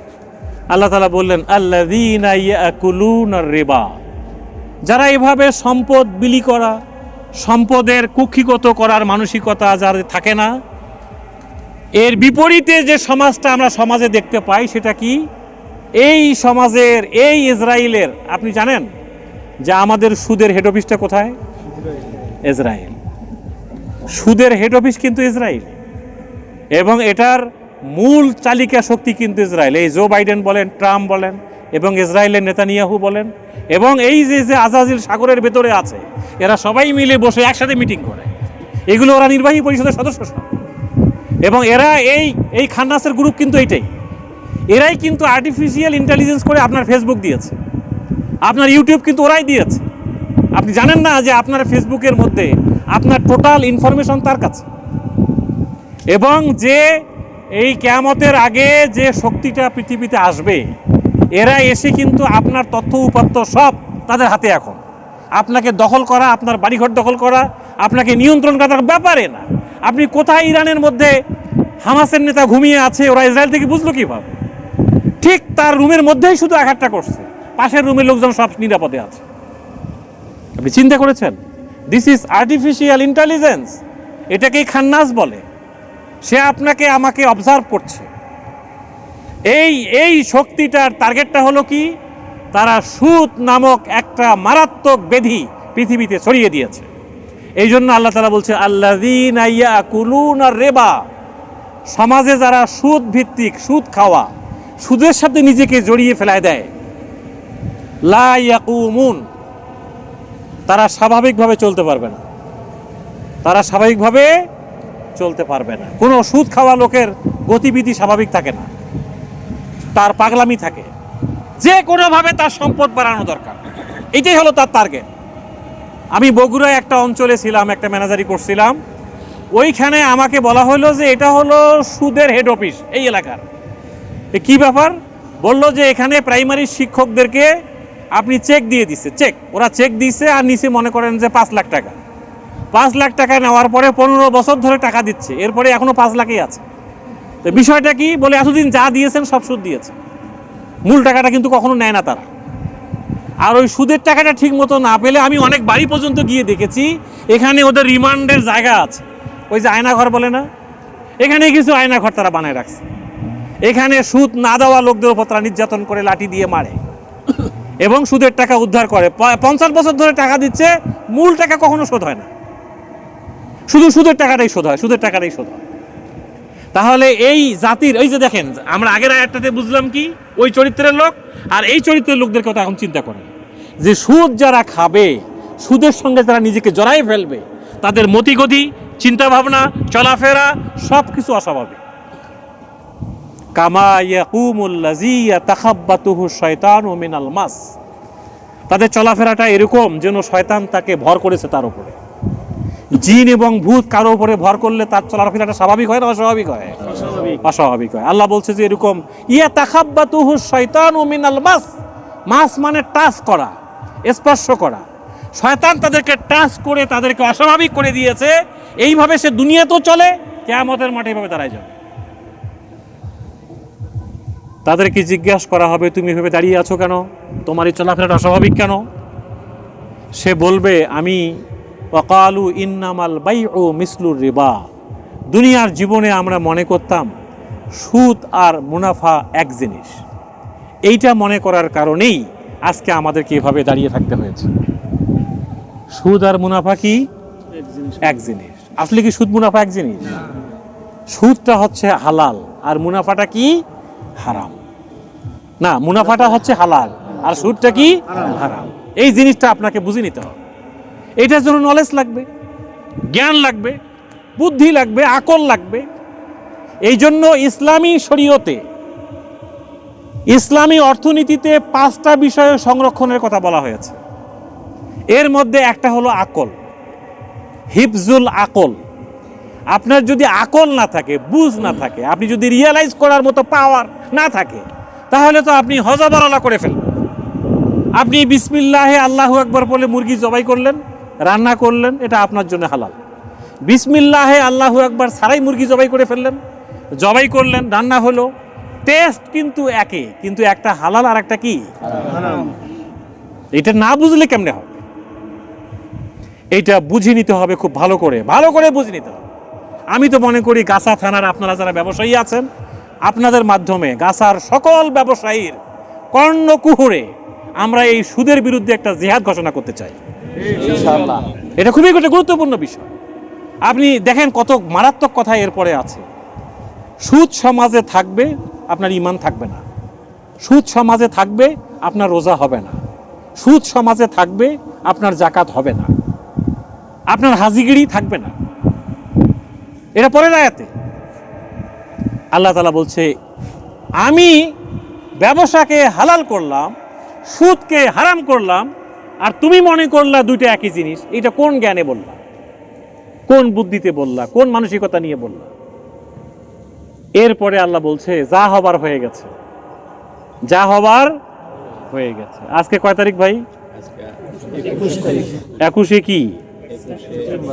21 সেপ্টেম্বর। গত 20 সেপ্টেম্বর যা হবার হয়ে গেছে। আমরা আজকে সিদ্ধান্ত নেই, আমরা আর কোনোদিন সুদি লেনদেন করবো না ইনশাআল্লাহ। একেবারে তওবা করে নিতে হবে। আল্লাহ বলছে এখানে তওবা করতে। তোমার রবের পক্ষ থেকে আয়াত চলে আসছে, মাউইযাতুম মিন রাব্বি ফান্তাহা ফালাহু মা সালাফ। যা হবার হয়ে গেছে, ওয়া আমরুহু ইলাল্লাহ, আল্লাহর উপর ছেড়ে দেন। আমান আদা, আজকে 21 সেপ্টেম্বরের পর থেকেও যদি তুমি বাড়াবাড়ি করো, আল্লাহর এই আয়াতের বিরুদ্ধে অবস্থান নাও, ফাউলাইকা আসহাবুন নার, তাহলে আমি তোমাদেরকে জাহান্নামের অধিবাসী বানাবো। নাউযুবিল্লাহ। কিসের অধিবাসী বানাবো? জাহান্নাম। জাহান্নামের অধিবাসী কয়দিনের জন্য বানাবো? ফাউলাইকা আসহাবুন নার হুম ফিহা খালিদুন। এই জাহান্নামে তোমাকে চিরদিন থাকতে হবে। এই দোয়া ওজিফা, ওই যে বললাম সকাল সন্ধ্যার আমল তোমাকে বের করতে পারবে না, পারবে না। তোমার মৃত্যুর পরে যদি তোমার ছেলেমেয়েরা 100, 200, 1000 গরু জবাই করে খাওয়ায় দেয়, তোমাকে জাহান্নাম থেকে বের করতে পারবে না। এটা আল্লাহর কথা, আল্লাহর কোরআন বলছে। তাহলে সুদবিহীন একটা সমাজই হচ্ছে একটা বৈষম্য বিরোধী সমাজ। সুদবিহীন সমাজটাই হচ্ছে ন্যায় বিচারের সমাজ। সুদবিহীন সমাজটাই হচ্ছে মানবাধিকারের সমাজ। এই 3টা দাবি তো ছিল ছাত্রদের, বলেন ঠিক কিনা? আমরা বৈষম্য চাই না, আমরা ন্যায় বিচার চাই, আর আমরা মানবাধিকার চাই। এই কথাটাই সারা জীবন আমরা সানি খুতবায় শুনে আসলাম। ইন্নাল্লাহা ইয়ামুরু বিল আদল ওয়াল ইহসান ওয়া ইতাইজিল কুরবা ওয়া ইয়ানহা আনিল ফাহশাই ওয়াল মুনকার ওয়াল বাগি ইয়াইজুকুম লাআল্লাকুম তাযাক্কারুন। হ্যাঁ, মনে হলো খুতবা শেষ, এখন দাঁড়ায় যান নাকি? নামাজ শুরু হয়ে যাবে। এই হলো আমাদের জাতির অবস্থা। বৈষম্য বিরোধী আন্দোলন তো সেই 1500 বছর আগে থেকে শুরু হয়েছে। ইমাম সাহেবরা তো এই বেহরাবে দাঁড়িয়ে কথা বলেছে, কিন্তু আমরা এটা বুঝি নাই কেন? আমরা আমাদের আকল কাজ করে নাই। এই জন্য সূরা মুলুকে আল্লাহ তাআলা বলছেন, লাউ কুন্না নাসমাউ আও নাকিলু মা কুন্না ফি আসহাবিস সাঈর। জাহান্নামের ভিতরে ওই যে নাকানি চুবানি বলে না, যেটাকে মুসা আলাইয়া ফেরাউনের গ্রুপ যেমন সাগরের মধ্যে নাকানি চুবানি খেয়েছিল, এরা জাহান্নামে নাকানি চুবানি খাবে আর চিৎকার করে বলবে, লাউ কুন্না নাসমাউ আও নাকিলু। হায়, দুনিয়াতে কি ভুলটাই না করছি, আকল কাজ করে নাই, ভালোভাবে বুঝিও নেই, ভালোভাবে শুনিও নাই। এই ভালোভাবে বুঝে নেওয়া আর ভালোভাবে শুনে নেওয়া আর ভালোভাবে মেনে নেওয়া, মা কুন্না আসহাবিস সাঈর, তাহলে আজকে আমরা এই জাহান্নামের অধিবাসী হইতাম না যদি ভালো করে বুঝে নিতাম। এই জন্য ইসলামী অর্থনীতির একটা অন্যতম পয়েন্ট হচ্ছে হিফজুল আকল। আপনার আকলকে হেফাজত সংরক্ষণ করতে হবে। এটা আকলটা এটাকেই তাজকিয়া করে ফেলতে হবে, পরিশুদ্ধ করতে হবে, পিউরিফাইড করতে হবে। এটার কোনো বিকল্প নেই। এরপরের আয়াতে যান, আল্লাহ তাআলা কি বললেন? 276, ইয়ামহাকুল্লাহুর রিবা ওয়া ইউরবিস সাদাকা। সুদ ভিত্তিক যত সম্পদের তুমি মালিক হও না কেন, আমি আল্লাহ এটা ধ্বংস করে দিই। কার কথা এটা? আল্লাহ। ভালো করে শুনে নেন। সুদের মাধ্যমে অর্জিত মার্সিডিজ গাড়ি ধানমন্ডিতে পড়ে আছে, মালিক নাই। এর আগে মঈনুদ্দিন ফখরুদ্দিনের সময় একেবারে আমার কাছে ব্যাংকে এসে আমাকে সামনে বলছে, কাস্টম অফিসার বললো যে, স্যার আপনাকে আগে চিনতাম না, জানতাম না, 3 বস্তা টাকা বুড়িগঙ্গায় ফেলাই দিয়ে আসছে। কাকে দেবো এই টাকা? এই টাকা নিয়ে বেড়াইলে তো বিপদ। তাহলে কি আল্লাহ অবৈধ সম্পদ ধ্বংস করে না করে না? করে। আপনার গণভবন ধ্বংস হয়েছে মানে আছে ওখানে ভেতরে নেত্রী আছে নাকি? না। সূরা দোকানের চলে যান, 25 নম্বর আয়াত, এটা নোট রাখেন। সূরা দোকানের 25 থেকে 29, কাম তারাকু মিন জান্নাতিন ওয়া উয়ুন। স্বৈরাচাররা যখন চূড়ান্ত পর্যায়ে চলে যায় তখন তাদের পতনটা এমনভাবে হয়, কাম তারাকু মিন জান্নাতিন ওয়া উয়ুন। তাদের যে বাড়িঘর ওই সুদের মাধ্যমে অর্জিত, তাদের সম্পদ বাগ বাগিচা, ওয়া ঝুরু ওয়া মাকামিন কারিম, ফ্রিজের ভেতরে 15 কেজি ওজনের পাঙ্গাস মাছ, আপনি খাবেন মিষ্টি কুমড়া, উনি খাবেন পাঙ্গাস মাছ। আপনার লেক নাই, ওনার লেকে বড় বড় 20 কেজি ওজনের রুই মাছ মানুষ ঘাড়ে করে নিয়ে যাচ্ছে। আপনার সোফা, আপনার সুন্দর সাজানো মাকামিন কারিম। এই মাকামিন কারিম মানে হোয়াইট হাউস। এর অর্থ হচ্ছে আপনার গণভবন, বঙ্গভবন, সংসদ ভবন, বিলাসিতার বাড়িঘর, এই সব কিছু ফেলায় রেখে অনামাতিন কানু ফিয়া ফাকিহিন, এখানে তারা মদ নিয়ে আসর বসাইত, এখানে তারা নারী নিয়ে আসর বসাতো, এখানে তারা তাদের সকল আনন্দ ফুর্তির জায়গা মনে করত। অনামাতিন কানু ফিহা ফাকিহিন। কাযালিক, এইভাবে 15টা বছর কেটে গেল। কত বছর কেটে গেল? 15টা বছর। এইভাবে মজমা করতে করতে কত বছর কেটে গেল? 15 বছর। এর পরের আয়াতটা খুব মারাত্মক, ও আও রাসনাহা, আমি এই জমিনের ওয়ারিস বানাই দিলাম, ক্ষমতায় আনলাম কাওমান আখারিন, আরেকটা কাউমকে। সুবহানাল্লাহ। 15টা বছর তুমি স্বৈরাচারী করতে করতে আল্লাহর একটা তো সীমা আছে, সেই সীমানাটা যখন অতিক্রম করে ফেলে, আয়না ঘরের মতো আপনি এভাবে ঘর বানায় রাখবেন।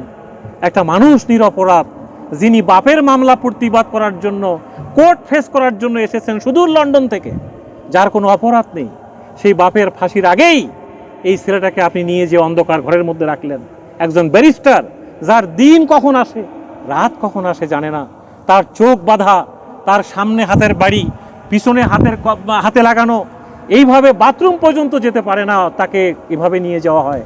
8টা বছর 10টা বছর আপনি এভাবে অন্ধকারে একটা নিরপরাধ মানুষকে রাখলেন। আমার চোখের যত পানি এসেছে, উনি বলছেন পানিগুলো একখানে করলে একটা পুকুর হয়ে যাবে।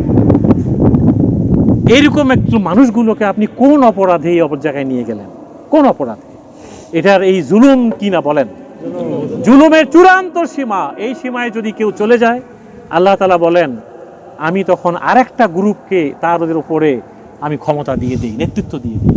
শুধু তাই না, হামা বাকাত আলাইহিমুস সামা ওয়াল আরদ ওমা কানু মুনজিরিন, তাদের যখন পতন হয়, আপনি ঘর থেকে বের হওয়ার সময় একটা ময়লার পলিথিন নিয়ে বের হন না?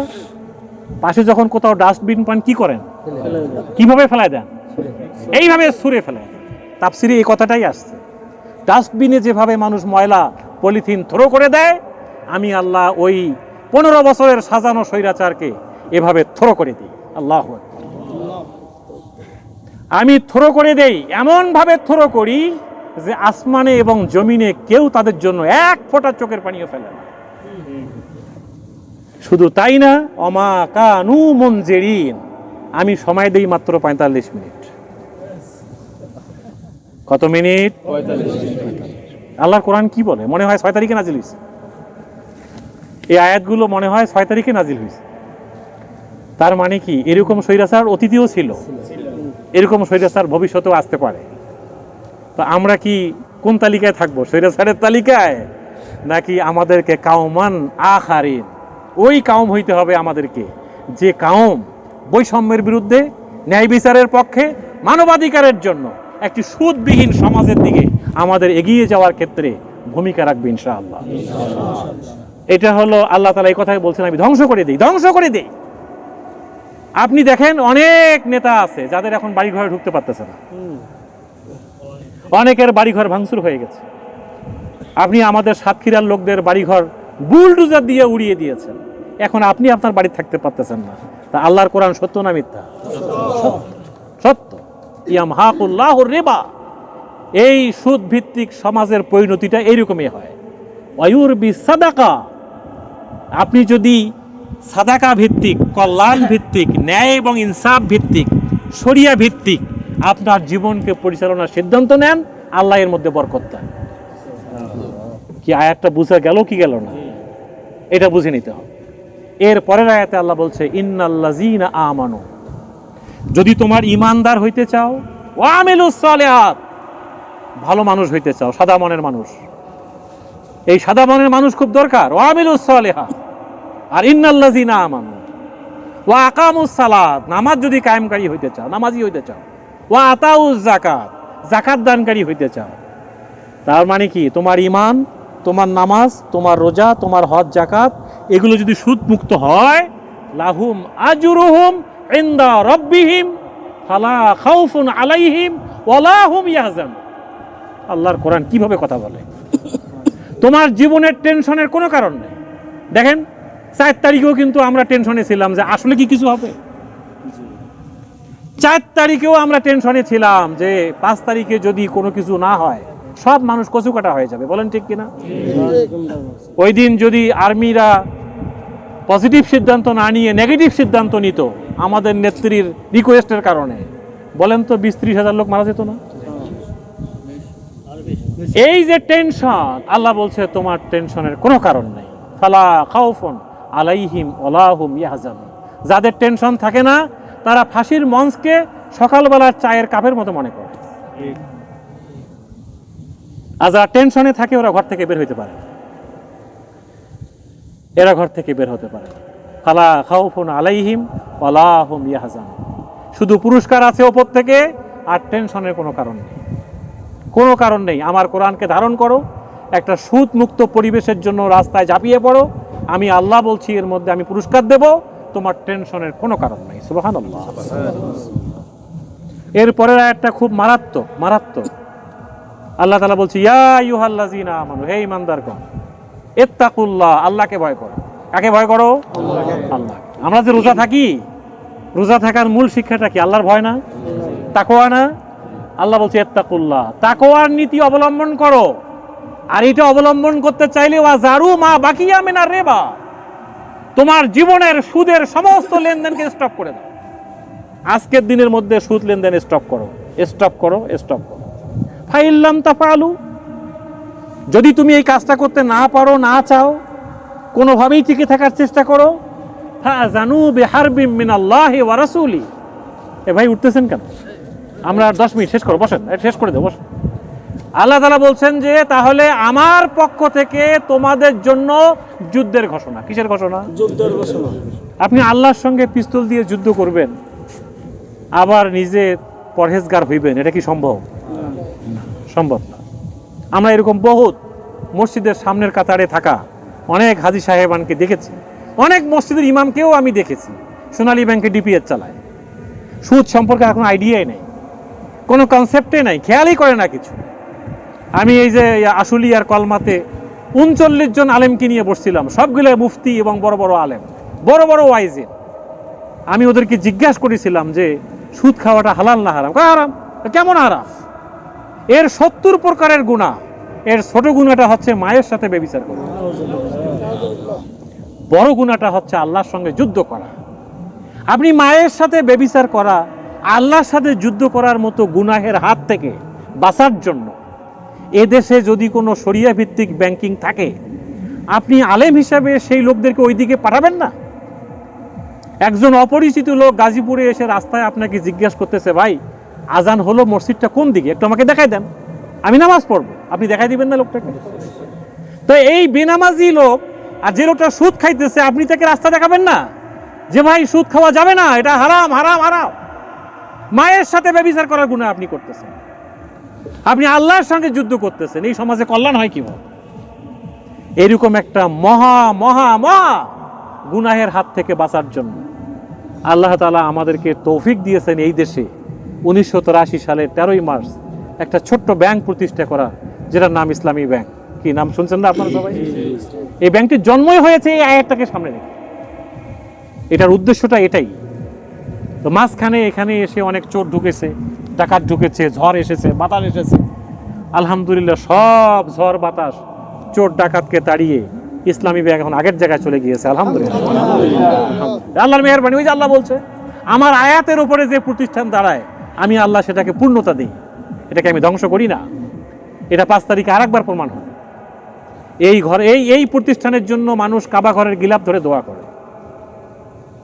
অনেকে মনে করতে পারেন যে ইসলামী ব্যাংকের ম্যানেজার এই জন্য সুদের আয়াত পড়ছে, না। এটা আপনারা ব্যবসায়ী, আপনাদের সাথে ব্যবসায়িক লেনদেন আছে, অর্থনীতির বিষয়টা খুবই গুরুত্বপূর্ণ। এই জন্য আমি এই পয়েন্টটা নিয়ে আসছি। এটাকে আপনি মার্কেটিং মনে না করে এটাকে একেবারে আপনার ইমানের সঙ্গে জড়ায় আপনাকে মিলিয়ে নিতে হবে। তাহলে আমরা আল্লাহর সাথে যুদ্ধ করা, মায়ের সাথে ব্যভিচার করার গুনাহ করা ঠিক হবে? আসেন আমরা সবাই মিলে সিদ্ধান্ত নেই যে আমরা এই কোরআনের চরিত্রে চরিত্রবান হব। কোরআনটা কি জিনিস সূরা জুমারের 23 নম্বর আয়াত থেকে আমি 10টা পয়েন্ট দিয়েছি, দেখবেন ওইখানে। আর একটা কথা আমরা বলেছি যে এখন আমাদের মূল কাজটা হলো আল্লাহর দ্বীনের বিজয়ের কাজ করা। তাসবিহ, তাহলিল, জিকির, আজকার অবশ্যই করব। দ্বীনের বিজয় না হলে এটার ভ্যালু নাই, দ্বীনের বিজয় হলে এটার ভ্যালু আছে। বুঝা গেছে কথাটা? আমরা এই যে কথাগুলো বললাম, আমরা দেওয়ার মানসিকতা নিতে হবে, কোরবানি করার মানসিকতা লাগবে, আর কুক্ষিগত করার মানসিকতা, সুদ থেকে আমাদের মুক্ত হওয়া লাগবে, আমাদের তাজকিয়া করতে হবে। আল্লাহ তাআলা আমাদের সকলকে এই আয়াতগুলোর আলোকে আমাদের জীবন গঠন করার তৌফিক দান করুন। আমাদের এই বসাকে আল্লাহ তাআলা কবুল করুন। কিয়ামতের কঠিন ময়দানে এই আলোচনার জন্য আমাদের নাজাতের ওসিলা হয়, আল্লাহ আমাদের তৌফিক দান করুন। আমি সকলের সুস্বাস্থ্য এবং এই প্রোগ্রামের সফলতা কামনা করে আমার কথা এখানেই শেষ করছি, এবং কর্তৃপক্ষ আমাকে এখানে 2-1টি কথা বলার মতো যে সুযোগ করে দিলেন তাদেরকে মোবারকবাদ জানিয়ে আমার কথা এখানেই শেষ করছি। আসসালামু আলাইকুম।